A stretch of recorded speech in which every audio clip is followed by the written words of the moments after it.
Thank you very much for being here. This is Twig Recipes to produce custom Drupal 8 markup. The slides are already available. You can find it in the first link and also in the session description at Bartik.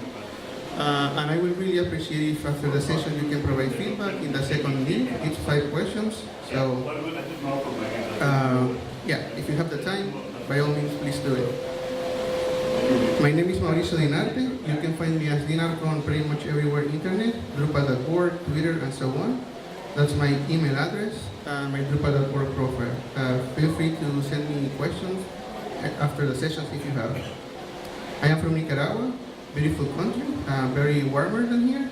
We have a lot of lakes and volcanoes, and some of them are active, so if you're up to some extreme adventures, by all means visit us.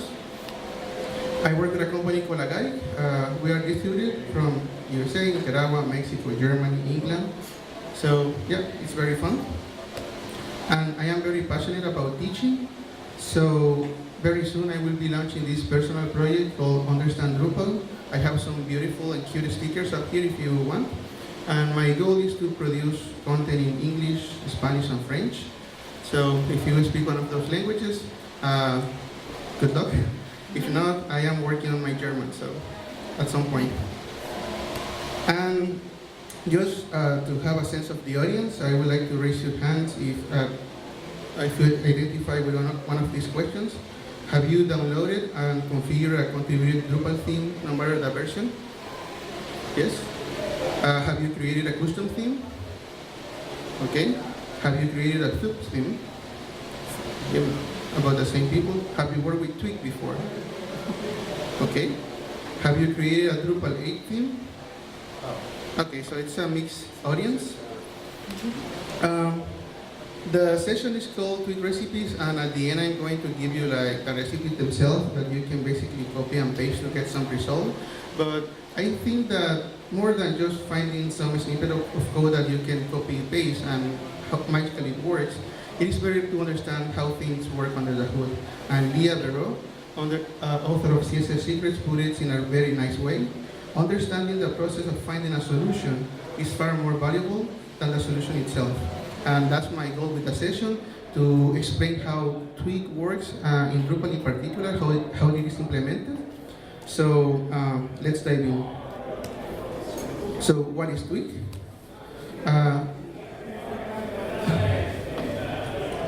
We're going to be working with templates, and we're going to hear this word a lot when working with Drupal themes.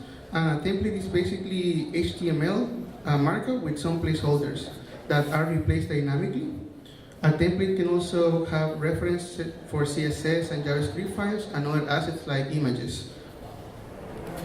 This is an example of a template. Again, the template is not a concept bound to Drupal, it is a general concept, and it is mostly a HTML page with these curly brackets that will be replaced dynamically. And we're going to talk about syntax in a moment.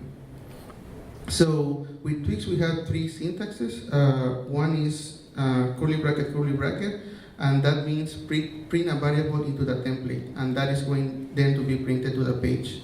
We also have curly bracket %sign, and that is to do something. That something can be evaluate a variable, evaluate a condition, do a for loop, and so on.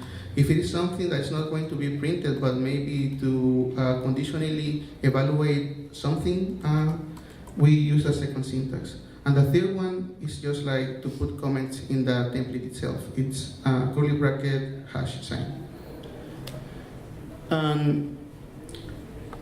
These are some examples of variables. Line 1 to 3 are equivalent, and here we're using the print syntax. Basically, we have a variable called node. Variables can have different levels of hierarchy. In this case, I am accessing a variable called bundle inside the variable called node in line number 1.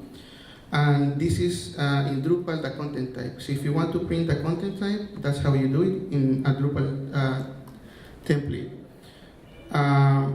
The line number 1 that uses a dot, that is referred to the dot notation, and that is what we usually work with in Drupal themes, but there are 2 alternatives. One is the square bracket quotes notation, and this is used when the variable that you want to print starts with a hash sign. In Drupal, we have a concept called render arrays, and the render arrays start with a hash sign. So if that is the case, you cannot use a dot notation. It will give you an error. So you either use the syntax like line number 2 or line number 3. All of them are equivalent. Another need for syntaxes 2 and 3 is that if your variable name has a dash, for example, like data attributes in HTML, if you don't use that and you use regular dot notation, that dash is going to be considered a minus sign, and it will try to do a subtraction, like a mathematical operation. So if that is the case, like start with a hash sign or has a dash in between the name, you have to use either syntax 2 or 3. There are very few cases of this in Drupal. The hash notation, it's like 5 instances in the whole code base, and the data attributes, there are none. So this is mostly for your custom themes, but it's good to know. And why is the dot notation so useful? Because it actually does a lot of checks for you. One of the benefits of using Twig compared to the way that we did in Drupal 7 is that the themer doesn't need to understand or know exactly the underlying data structure. In the past, the themer need to know, is this an array? So I print it in some way. Is this an object? I print it in a different way. With Twig, using the dot notation, the system itself is going to make a lot of evaluations for you and try to make a best guess. The first thing that it will try to do is check if you are trying to access a property in an array, or a property in an object, or trying to call a method on an object, or a getter, or an is. If none of those work, it will even try to call the render function for you automatically, and if that doesn't work, it will just return null. But by default, you are going to get a lot of checks, and you will very likely get what you need. All of these checks are done by Twig itself. The only thing that is specific to Drupal is line number 15 when the render function is called. In that case, it will check if what you're trying to print is a render array, and then by calling render, you get the formatted HTML output. If you want to set variables that you can reuse later in your template, you use the set keyword, then the name of the variable equals, and then what you want to store.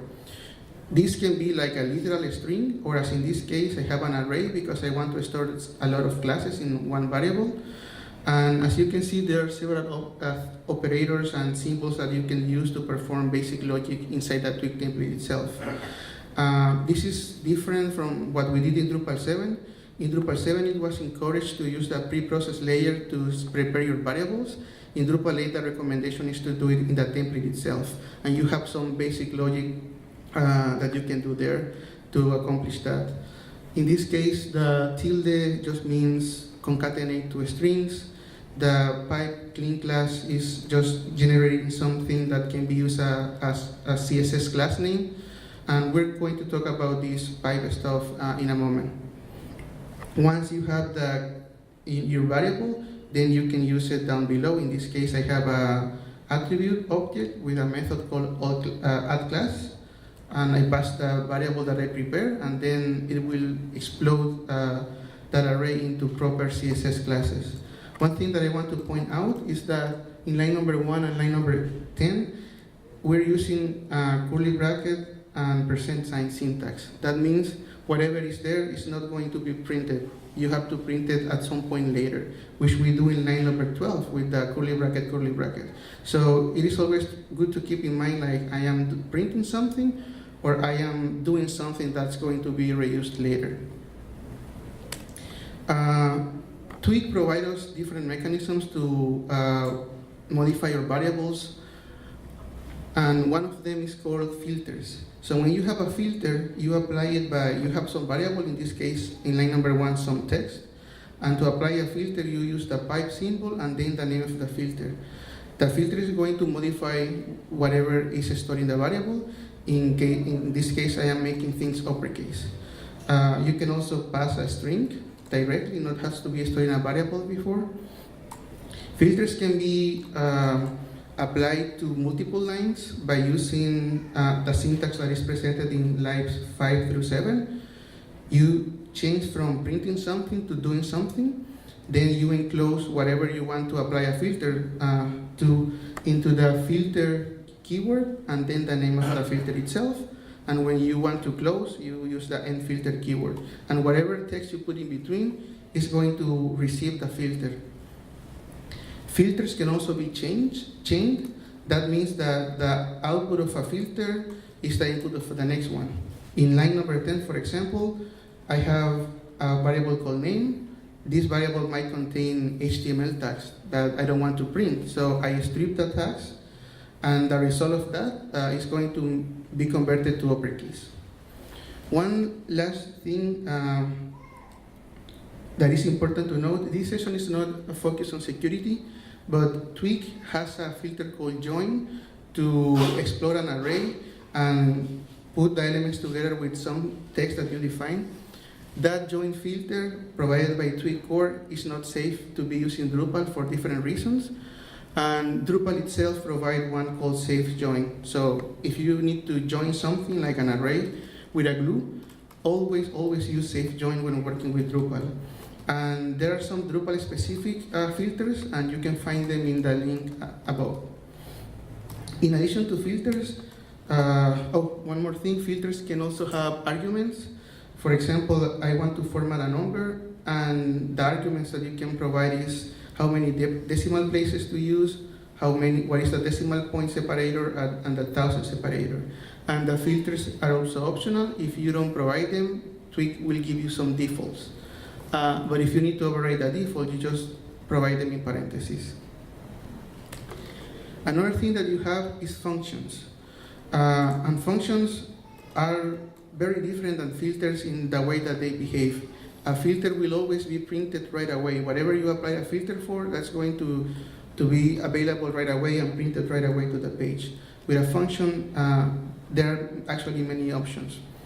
In line number 2, for example, we are calling the random function with the number 7, so we're just creating a random number, and because we're using the curly bracket syntax, that function the return of that function is going to be printed right away. In line number 5 through 7, we have the function called range, and in this case, we're using the curly bracket % syntax, so that's not being printed automatically, like the range is not being printed to the page. And in line number 10, this is even more interesting. We're calling the attach library function, and we pass on something. These are associated with a concept in Drupal 8 called libraries that allow you to attach CSS and JavaScript to the page. Even though we add this to the template itself, and even though we are using the curly bracket syntax that is usually supposed to be printed right away in the template, like inline, when you use this function, you're actually modifying the whole page. If the library adds something to the header or to the footer, it's not going to be printed inline, but wherever the CSS and the JavaScript is supposed to go, depending on your configuration. Again, there are a few functions that are provided by Drupal, and you can find them in that link. Twig also provides tests. A test is basically a yes/no question, and it's usually using if conditions to evaluate to true or false. So in the first one, if Q, in this case, Q refers to the query string parameters, if they are not empty, if some variable label display, that whatever is stored there is either before or invisible. You can have an or logic. You can also check for things that are even or odd, like a number. Technically speaking, the only test that exists in this screenshot is the word odd. Things like is, not, in, or, and so on, those are called operators. In the documentation, you find them as operator, but they serve the same purpose and they are used in conjunction with test. So for presentation, it kind of makes sense to put them together. And this is a summary of what we just saw. When to use a filter, a function, or a test. So filters always requires an expression preceding it. You always apply the filter to something. The filters can optionally receive values, and the return value will always be a scalar, something that can be printed right away. The function doesn't need an expression before it. They can receive arguments as well, and the result can be mixed, either by printing something right away, by modifying the whole page, or by feeding a separate process like a for loop. And test, they always require an expression before them. They can receive arguments, and the return value is a Boolean, either yes or no.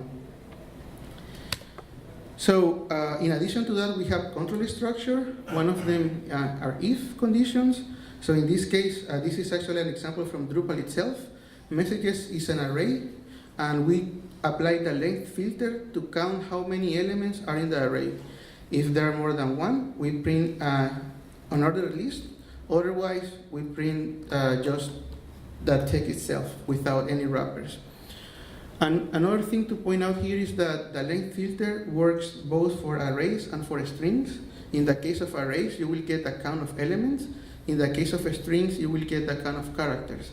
And this is another example where Drupal 8 using Twig makes it easier for the themer because you use the same method no matter what the underlying structure is. In Drupal 7, you had to do separate function calls depending on where you want to count elements on array or on strings.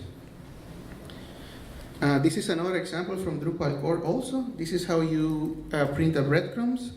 In this case, I have all my variables all my breadcrumbs in one variable with that name, and I iterate over each element. And these elements again can have sub-elements. If the sub-elements URL exists, then I print an H tag for a link. Otherwise, I just print the text itself. And as you can see, it's like very simple markup with some placeholders. So those are templates in general and how Twig works in general. How does this translate to Drupal? Well, to understand how templates in Drupal work, maybe you saw the movie, they are like onions. And the reason is because they come in layers. So if you want to print something in Drupal, that something is very likely the output of many different templates, not just one. So let's see an example. Imagine that you have a blog in your website and you have an article. And on the sidebar, you have a small block saying more articles written by the same person. The markup of that is actually the result of many different templates. There is one template that defines the theme region, like the sidebar. This maybe is a block on that sidebar, so you have the block template. Because this is a listing of things written by the same person, maybe you create that list using a view, so you have view templates. Because you are rendering nodes like node number 1, node number 2, and so on, you have node templates involved. And maybe you want to print the title, the tagline, the image, or a summary, you have field templates. So even though it's one piece of the whole site, you are interacting with at least 5 different concepts and at least 5 different templates. So it is very important to identify what you're dealing with, so that when you want to modify the markup that Drupal provides, you go to the right section. Like if you want to modify how the author is being displayed, you don't go to the view template, you go to the field template, for example. That's very important. If there is one thing that you will remember from this presentation, is this screen. So let's see how it works. Again, templates come in layers, and the outermost layer, it's called html.html.twig. Every Twig template ends with html.twig, and whatever comes before is the name itself. And this is the outermost layer. You have, again, like your general HTML markup with a head tag, a body tag, and so on. As you see, there are in the placeholders with curly bracket, and there is one in particular called page. That is the trigger to render to call the next layer in the hierarchy. So from HTML, you go to page. The page template contains several page dots something like primary menu, secondary menu, breadcrumb, and so on. These are actually the theme regions. So if you ever want to modify the regions available in your theme, you do that in the page template. And for each of those page dot something, Then the next layer is called, the next one after the page is region. The region template is actually very simple. It just verifies if there is anything to be printed. And if so, it wraps that content in a div. From that, you go to the blog template. Again, there are a couple of checks, like if you want to print the title of the blog or not, and then the content of the blog itself. Let's assume that we're printing a node. So from blog, we go to the node template when there are more variables. And this workflow is followed over and over again until you assemble the whole site. And as I said before, one Drupal page is actually the result of calling hundreds of templates sometimes. They're just like from one layer to the next, from one layer to the next, until the whole thing is built. And from node, then you can call field templates and so on, but you get the idea. One template calls the next layer and so on. And then you might be asking, why so many templates? Unfortunately, that's the way it works, and that's why I said before that you need to understand in which layer you are at the moment so that you can modify it properly.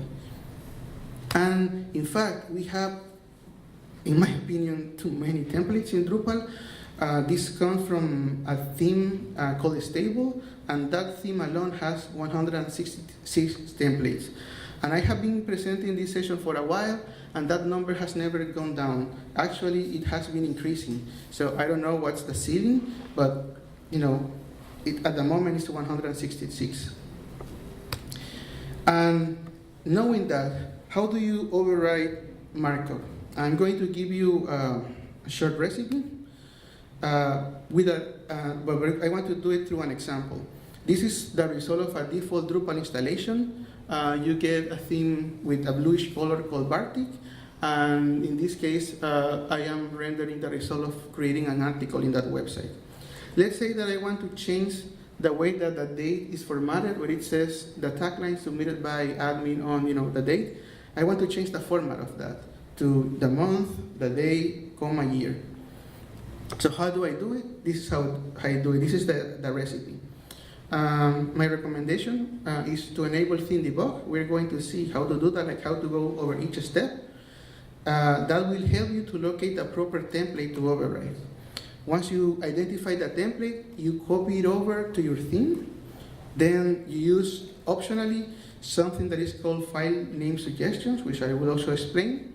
Then you make the changes that you need.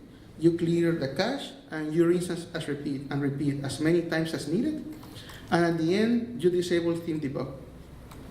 It is very important to disable theme debug because in some cases, and I'm going to mention them later, if you don't disable theme debug, it will break. But you don't need it in production.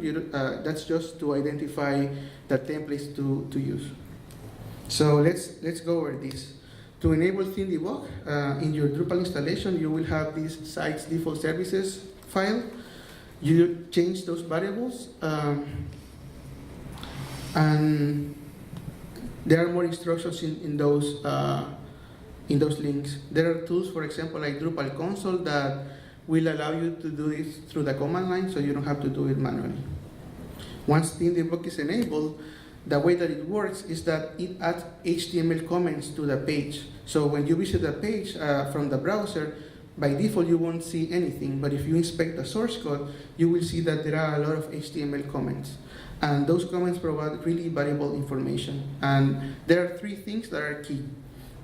At the bottom, when it says begin output from, that's the template. That's the path to the template that's being used at the moment. So that is, you go to that folder hierarchy, you go to that file name, and that is the one that you're going to cover. So that's the most important part. Then it tells you what is the theme hook that is being used. When we see the recipes themselves, we need to know which hook to invoke, and you get that information as well. And then come the file name suggestions. So when you copy over the template to your theme and you make your changes, if you don't change the name, if you just leave node.html.twig, that will apply to every node that exists in your system. But maybe you might want to have different templates for articles, different templates for pages, different templates for cards, for events, and so on. So what you can do is copy the file, but then rename it to node -- the machine name of your content type, and then that template is going to apply for that content type itself. So for content types, you can do it, in this case, articles is the content type machine name, full is the view mode, so you can also do it by view mode. Maybe you want to target the teaser view mode, maybe you want to target the full content view mode, or you define your own custom view modes that you want to provide specific templates for. You can do it that way too. And the other option is to use the node ID, but I don't recommend that because the node ID changes between environments, so basically it's not very useful. Until recently, that when you enable theme debug, you don't get suggestions for views out of the box, but if you want to see them, you can follow the link at the bottom. So back to the example, I want to change the format of the date. So I already identified which is the file that's being used. So I got the file, I copy it over to my theme, and I inspect the content of the file to see where that piece of text is being printed. And in this case, it's line number 4. I have a filter called trans, then submitted by XYZ. It is important to understand the variables themselves that are being printed, author name and date. And in that same file, at the top of the file, there is a long section with comments explaining what the variables are. And in the case of date and author name, it says theme creation date field and theme author name field. The key here is the word theme. If it says theme, that means that it is HTML.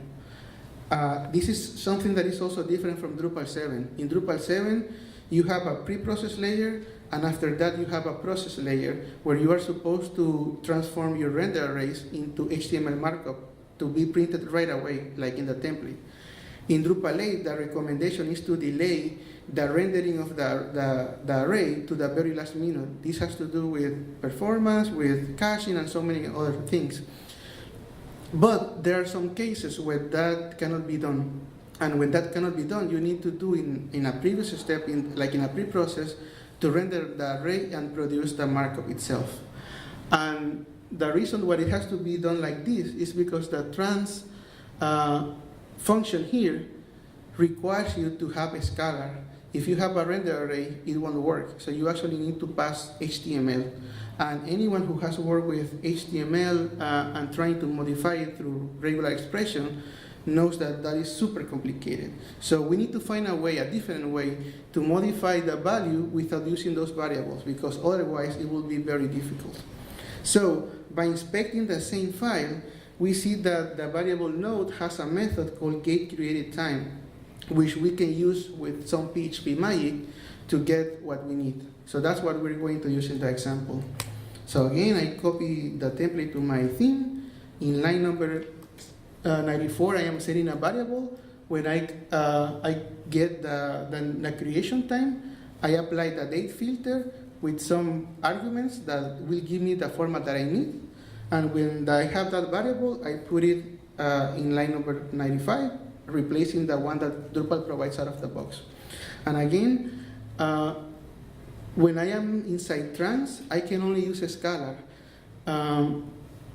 So I cannot put, node.created a time, pipe date, in line number 95. That will not work. It will just break. I need to have that in a variable, in a separate variable, and then pass it to trans. But that is like really rare. Trans is the only function that will require you to define a variable and use the scalar directly. Everything else simply works. And after you do that, you rebuild your cache, and boom, it works. Now, everything that I said in the last 5 minutes, don't do it. I'm going to tell you why. But before, I just want to make sure you're paying close attention. When we inspected the variables available in the template, we saw this node.getCreatedTime parentheses. But when I use it in my template itself, I use the first line there, like set custom date, node created time without parentheses, pipe date, and the format. And this is just to exemplify the power of Twig and the different checks that it does. Even though it doesn't match directly the name of the variable, it will try to find, get, and it will try to see if it is an actual method. And all of these three are equivalent. Twig is going to do its magic. It will do its checks by get, by method, and so on, and it simply works. My recommendation is use the full method if you know it, but this is just to exemplify how Twig works.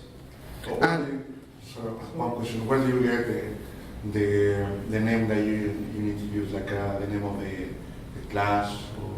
Okay. So the question is, where do I get the name from? That is documentation in the template itself. At least the templates provided by core, you have a long section at the beginning as comments that explain all the variables that are available. So that's one option.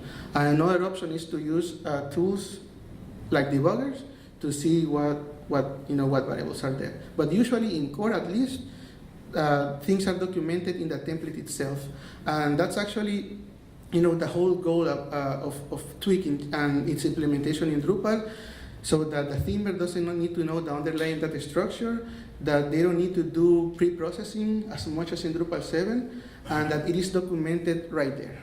So that's why we switched to Twig.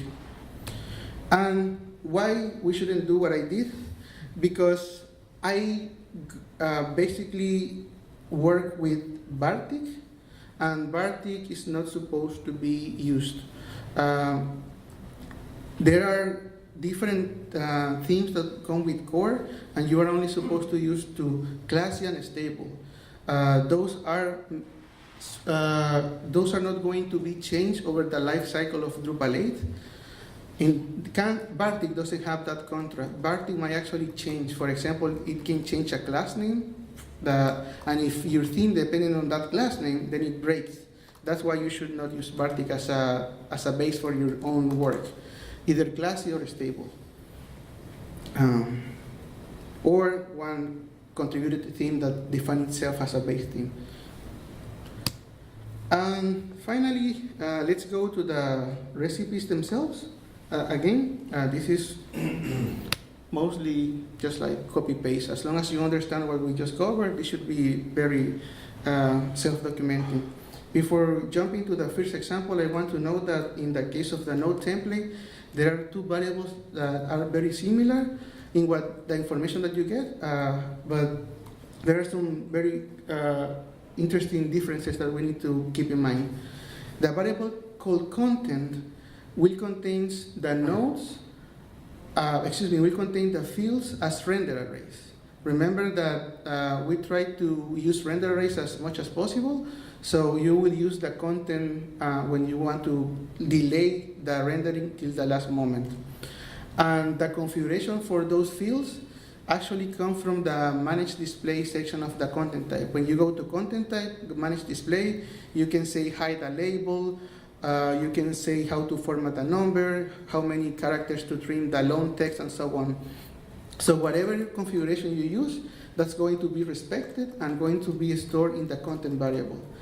In addition to that, we also have the node variable, and this contains also information about the fields, but the way that they are stored in the database. For example, imagine a Boolean field. In the database, it is stored as a 0 or as a 1. But maybe you, in your configuration, you say, when printed, either write yes or no. So the yes or no is going to be stored in the content variable. The 0 and 1 will be stored in the node variable. So that's one thing to keep in mind. And you can find more information in that link. So let's start. How do I pass information from Drupal to Twig? Just to give you a context, let's imagine that you have an article, what you get from Drupal core, the article has an image, but you want to take that image out of the article itself and you want to put it in some other region in the theme, maybe as a hero block, something like that. You want to take something from the node to be placed in the context of the page. So how do you do that? In your theme, you will have a file called whatever your theme is named, let's say Nicaragua, .theme. So that's a file. So then you need to implement a hook, and that's why the theme debug comes very helpful. The lowercase hook in here is the name of your theme. Then you use the word preprocess, and the uppercase hook you replace by whatever you get from the theme debug. In your case before, it was the node. It was the node hook, so it would be Nicaragua underscore preprocess underscore node, and then you get some variables there. You modify the variables, and then those changes, either additions or deletions, are going to be available in the template. Let's see it in action. Again, the first part is the name of your theme, then the word preprocess, and then the name of your hook. In this case, I am modifying the whole page. I have my variables arrays. I check if I have in that array a variable called node. That variable will only be set if I am seeing a node page. And then I check the bundle. Again, the bundle refers to the content type in Drupal. Is this a page, like a basic page? And if that is the case, I am creating two new variables in that array, one called cover image and one called cover title. And whatever that I put there is going to be available later in the Twig itself. In this case, I am calling variables node. I get and put the name of the field, and with the view method, I define what view mode I want to load. So basically, I'm loading the full view mode for the image and the full view mode for the field teaser. And those names then are going to be available in the template itself. Now, I want to draw your attention to line number 3 and line number 5. I am using the same variable called cover title, but in line number 3, I am using pipe render, so I'm using a filter. Why do I have to use a filter in line number 3, and why do I have to use, why I don't have to do it in line number 5? The reason is, remember from before, when I use the dot notation in the print syntax, Drupal will do a lot of checks, and one of those checks is calling render automatically. But that only happens in the in the curly bracket print syntax. In line number 3, I am using curly bracket %. That's the do something syntax. The rendering of automatically doesn't happen there. So I need to render, I need to call render manually to check if there is something to be printed. If there is nothing to be printed, render will just become an empty string, and that will evaluate to false, and then nothing will be printed. Long story short, if you need to call render for do something syntax, you don't need to call render in print something syntax, because that will come automatically. Then how do I conditionally render some information based on the value of other fields? In this case, I have a Boolean field called field lightbox. Maybe I want to open a lightbox depending on this variable. So I use the node with will contain either 0 or 1. Like I'm going directly to the database value, not the arrays, render arrays.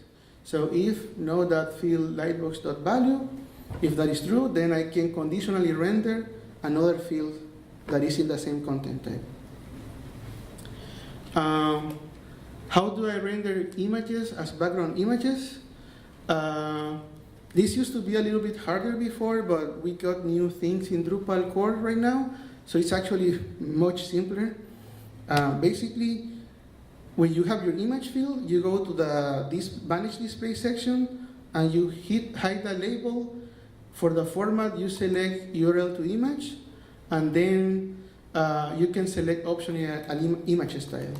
Once you have that configuration, you go to your template and basically just print the variable. And Drupal will almost work by default. The almost is that Drupal is very generous and will give you things that you don't ask for. And one of those things are spaces. So when you print that variable, you will get white space before and after. And in this case, we are printing the variable in the context of a CSS attribute. And if you had spaces for the URL, it will not work. So you can use the spaceless operator to remove those white spaces. And basically, you get a valid URL that you can embed in the background image attribute there. So again, Drupal is very generous. You just need to take care of that. Which version is that new? Is that like a newer? Is that like 8.6 or something that you could do that? Or has it been around for a while? That you it came in 8.4 if I remember correctly. Okay. Before you had to use modules, and the modules are still there, but we can do that in core right now. That's from at least 8.4. Oh, yeah, because we would always have to do the image hash preset at this level, like run it through a preset, but now you can do it in the... Yeah. Oh, okay. Yeah. Yeah, the question is like if, like since when we get this functionality to just render the attribute? Yeah, 8.4 if I remember correctly. And again, if you, that is just for a regular image. If you want to work with responsive images, then there's this article where you can have more information. And again, there are things coming up all the time. And with those modules, it is much easier than in the past. Another thing, how do we render node content as HTML attributes? Basically, it's the same recipe. You go to, in this case, we try to use a HBG as an image. Go to manage display, hide the label, set the formatter to URL to file, and use it in the same way as before with the spaceless operator to remove the white spaces that Drupal will give you. And this is one of those cases where you need to disable theme debug at the end, because when you print the variable and you have theme debug enabled, it will give you all the comments related to that variable, and then it will break the attribute source for the image. So it's always recommended that at the end of your work, you always disable theme debug. When you are using the things that you print as attributes of HTML, if you have theme debug enabled, it will break. Right. There's a workaround for that. Mm-hmm. It's a series of chained filters on the field. It's something like strip tags, render, trim, or some combination of those three, and that'll fix the theme debug being passed through. Okay. Yeah, thanks for sharing. I don't know if it was recorded or not, but there is a trick to prevent this theme debug from interfering through a chain of filters. Yeah, there are many ways to accomplish the same result. In fact, the code that I have presented have changed over time depending on the things that come to Drupal. That in particular I haven't tried, and also because I always disable theme debug at the end, I kind of don't care a lot about it. But yeah, definitely there are options around that. Again, things have become much easier. In the past, that is how you do it, but now you have modules like SVG image, SVG formatter, SVG image field that allows you to simply use an SVG directly as an image. In the past, that was not possible. The last example is, imagine that you have an entity reference field and you want to use like whatever you are pointing to as an href attribute of something else. Maybe you have a content type with an image and you want to use the image and the image point to the node reference, for example. So the way that you do it, the entity reference field itself, you hide the label and you make, in the formatting settings, link the label to the reference entity. You provide a field-specific template so that you don't get anything but the URL. And as you can see, URL is part of the render array, which starts with a hash sign, so I have to use the curly bracket quote notation. And when you do that, you will be able to print only the whatever this entity reference is pointing to, and you can use that as an href attribute for the A tag, and then you can have another field, assuming in this case that field teaser or an image or whatever as the content of the link itself. So you are using the value of different fields to assemble something custom. And what I have shown so far is Twig and Drupal core. But of course, in Drupal, there are modules for a lot of things.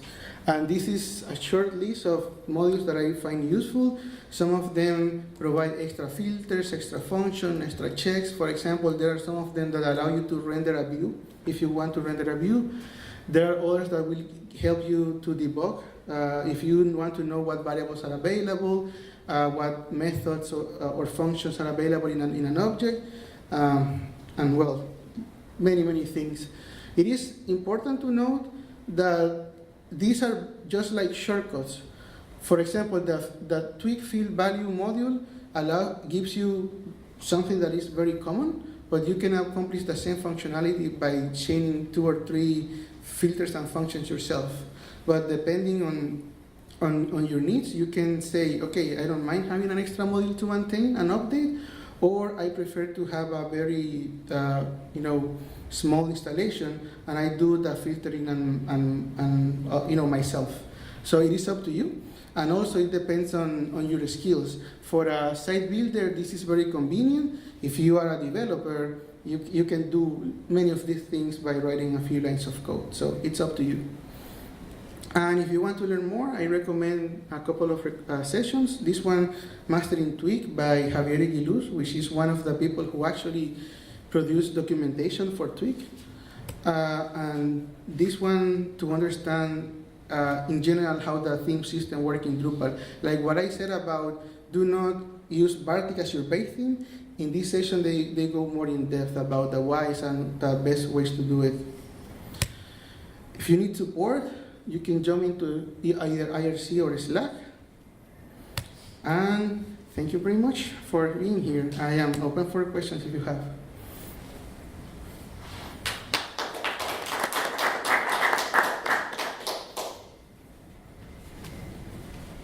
Yes?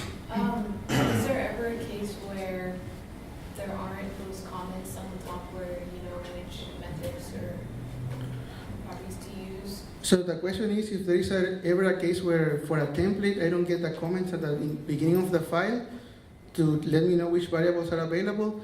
Drupal core will always do it. But if there is a contributed module, there is no guarantee. And in that case, you either go to the source code, like actually the code, or you can use one of those modules that will give you debugging information.